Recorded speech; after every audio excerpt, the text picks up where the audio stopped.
Hello students, welcome to Pratap classes. बच्चों, पिछली बार हमने पढ़ा था इनपुट डिवाइस के बारे में और इस बार हम पढ़ेंगे आउटपुट डिवाइस के बारे में और स्टोरेज डिवाइस के बारे में। तो बच्चों, आउटपुट डिवाइस सबसे पहले हम जान लेते हैं कि आउटपुट डिवाइस क्या होता है। तो output device is use to deliver the process data to human operators. यानी कि जो भी हम इंस्ट्रक्शन कंप्यूटर को देते हैं उस चीज़ को ऑपरेट करके और उसका जो भी रिज़ल्ट होता है जो डिवाइस हमें शो करता है उसे हम आउटपुट डिवाइस बोलते हैं। आउटपुट डिवाइस का सबसे पहला और बेस्ट एग्जांपल जो होता है वो होता है मॉनिटर। मॉनिटर एक तरह की टीवी स्क्रीन होती है, एक तरह का डिस्प्ले डिवाइस होता है जो कि आपको रिज़ल्ट डिस्प्ले करता है, जिसे हम सॉफ्ट कॉपी भी कहते हैं।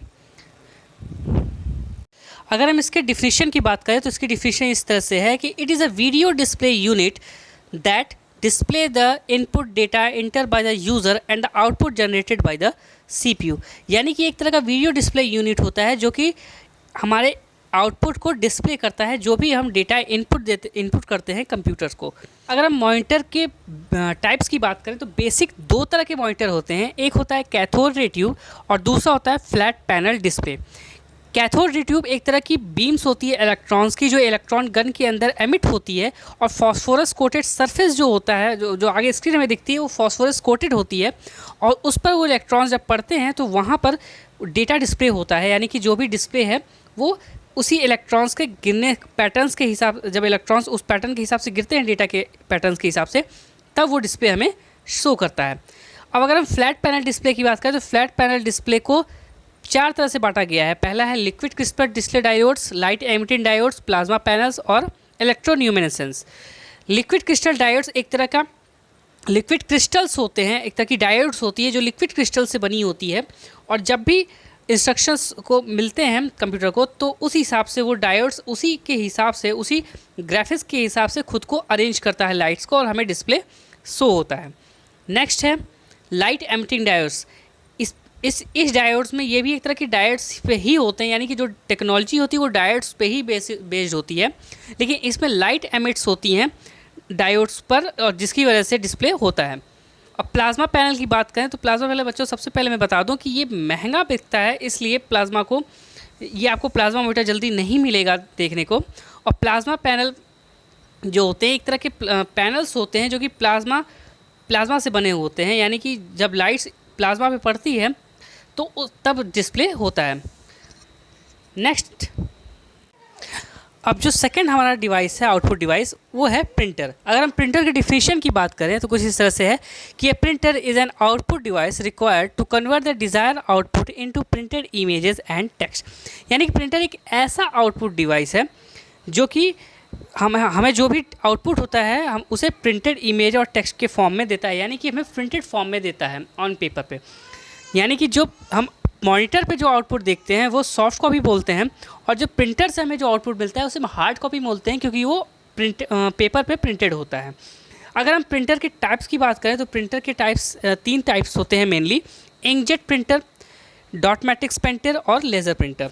अगर हम इंकजेट प्रिंटर की बात करें तो इसमें नोजल्स लगे होते हैं जिसमें से इंक पेजेस पे पड़ती है इंस्ट्रक्शन के हिसाब से और वो आउटपुट जनरेट करती है।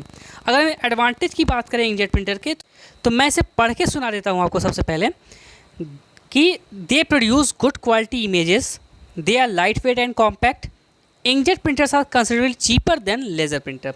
यानी कि एक गुड क्वालिटी ऑफ इमेज देता है, मतलब कि जो भी इमेज हमें मिलती है पेपर पे वो उसकी क्वालिटी जो होती है बहुत अच्छी होती है। और दूसरा पॉइंट कहता है कि लाइट वेट होता है, ये बहुत ही लाइट वेट होता है, मतलब बहुत ही हल्के होते हैं। और जो तीसरी चीज़ है इसकी लास्ट की, ये लेज़र प्रिंटर से सस्ता होता है। अगर इसके डिसएडवांटेज की बात करें तो इंकजेट प्रिंटर को using inkjet printer over a period of time is more expensive than using a laser printer owing to the cost of ink. यानी कि जितना ज़्यादा हम इंकजेट प्रिंटर को यूज़ करेंगे, जितने ज़्यादा समय तक यूज़ करेंगे, ये और भी महंगा होता जाएगा लेज़र प्रिंटर के मुकाबले। इसका जो नेक्स्ट है वो कि इसे you need time to dry the printed paper since the ink supply on the paper is in droplets. यानी कि आपकी इसकी जो भी प्रिंटिंग होती है उसे सुखाना पड़ता है थोड़ी देर के लिए, क्योंकि इसके जो ड्रॉपलेट्स होते हैं वो तुरंत नहीं सूखते। वो प्रिंटर से निकलने के बाद जो ऑन पेपर जब होते हैं तो वो थोड़ी देर के लिए गीले होते हैं, इसलिए इन्हें सुखाना पड़ता है। और जो इसकी जो लास्ट थिंग है, जो लास्ट डिसएडवांटेज है इसका, वो ये है कि ये स्लो प्रिंटिंग स्पीड होती है इसकी, यानी कि जो स्पीड होती है प्रिंट करने की वो स्लो होती है। अब आते हैं लेज़र प्रिंटर पे। लेज़र प्रिंटर जो होता है वो एक तरह से ड्रम पे वर्क करता है। ये एक तरह का ड्रम होता है जिसमें एक मैग्नेटिक रॉड लगी होती है, और जो इंक होती है वो इंस्ट्रक्शंस के हिसाब से इकट्ठा होती है और पेजेस पे उस इंक को अरेंज करती है। अगर हम इसके एडवांटेज की बात करें तो सबसे पहला पॉइंट कहता है कि laser printer produce high quality laser print with high level of accuracy, यानी कि जो लेज़र प्रिंटर होता है इसकी जो क्वालिटी होती है वो हाई क्वालिटी होती है प्रिंटिंग की, और इसकी जो एक्यूरेसी होती है वो बिल्कुल हाई लेवल की होती है। अब जो नेक्स्ट पॉइंट है एडवांटेज का, वो ये है कि laser printer are very fast which make them suitable for high volume printing, यानी कि जो लेज़र प्रिंटर होता है उसकी जो प्रिंटिंग स्पीड होती है वो फास्ट होती है इंकजेट प्रिंटर के मुकाबले। Laser printer are generally cost effective for high volume printings. Laser printer जो होते हैं वो कॉस्ट इफेक्टिव होते हैं हाई वॉल्यूम प्रिंटिंग के लिए, और इन्हें सुखाने की कोई भी प्रॉब्लम नहीं होती है। अगर हम डिसएडवांटेज की बात करें तो initially cost of laser printer is much more than inkjet printer. Inkjet printer जो होता है वो, अगर हम बात करें साइज की, तो उसके हिसाब से लेज़र प्रिंटर हमारा महंगा है इंकजेट प्रिंटर से, और ये भारी होता है इंकजेट प्रिंटर के मुकाबले। जो लास्ट है वो है dot matrix printer. Dot matrix printer एक तरह के रिबन्स होते हैं जिसमें इंक लगी होती है, और वो इंस्ट्रक्शन के हिसाब से वो पेजेस पे इंक को अरेंज करती है। अगर हम एडवांटेज की बात करें डॉट मैट्रिक्स प्रिंटर के, तो they can work on multi stationeries, that is they can create carbon copies. ये एक मल्टी स्टेशनरीज पे वर्क करती है और ये एक तरह की कार्बन कॉपी प्रिंट करती है, और इसकी जो प्रिंटिंग होती है, प्रिंटिंग कॉस्ट होती है पर पेज, वो लो होती है लेज़र के मुकाबले और इंकजेट प्रिंटर के मुकाबले। और अगर हम इसके डिसएडवांटेज की बात करें तो ये बहुत ही ज़्यादा आवाज़ करते हैं, यानी कि प्रिंटिंग के वक्त इसमें जो आवाज़ आती है वो बहुत ही ज़्यादा आती है, और इसकी जो स्पीड होती है वो कम होती है लेज़र से और इंकजेट के मुकाबले।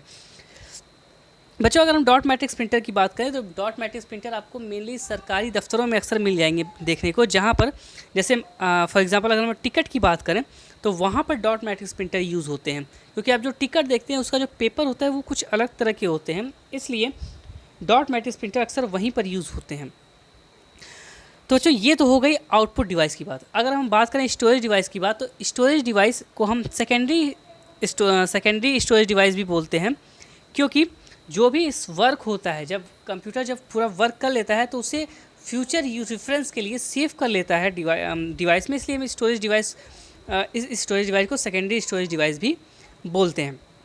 इसमें डेटा, जितने भी डेटा होते हैं वो स्टोर हो जाते हैं लंबे समय के लिए, और ये तब तक डिलीट नहीं होंगे जब तक कि हम इसको डिलीट नहीं कर देते। जैसा कि रैम में होता है कि रैम में इंस्ट्रक्शंस तुरंत आते हैं, उसके बाद वो जैसे ही सिस्टम स्विच ऑफ होता है वैसे ही रैम पे जो भी इंस्ट्रक्शंस होते हैं या फिर जो भी डेटा होता है वो इरेजेबल होता है, वो इरेज हो जाता है। अगर और स्टोरेज डिवाइस की अगर एग्जांपल की बात करें तो इसमें हार्ड डिस्क आती है, सीडी रोम आती है, पेन ड्राइव आती है, ये सभी चीज़ें स्टोरेज डिवाइस होती हैं। तो बच्चों, आज की क्लास बस इतनी ही। बाकी नेक्स्ट क्लास में हम HTML के बारे में पढ़ेंगे, और अगर आप क्लास 10th में हैं तो और आप HTML पढ़ना चाहते हैं और अभी तक आपने चैनल सब्सक्राइब नहीं किया है तो सब्सक्राइब जरूर कर लीजिएगा, क्योंकि मैं HTML क्लास अपनी नेक्स्ट वीडियो में शुरू करने वाला हूँ। तो फिर चलिए मिलते हैं नेक्स्ट वीडियो में, तब तक थैंक यू।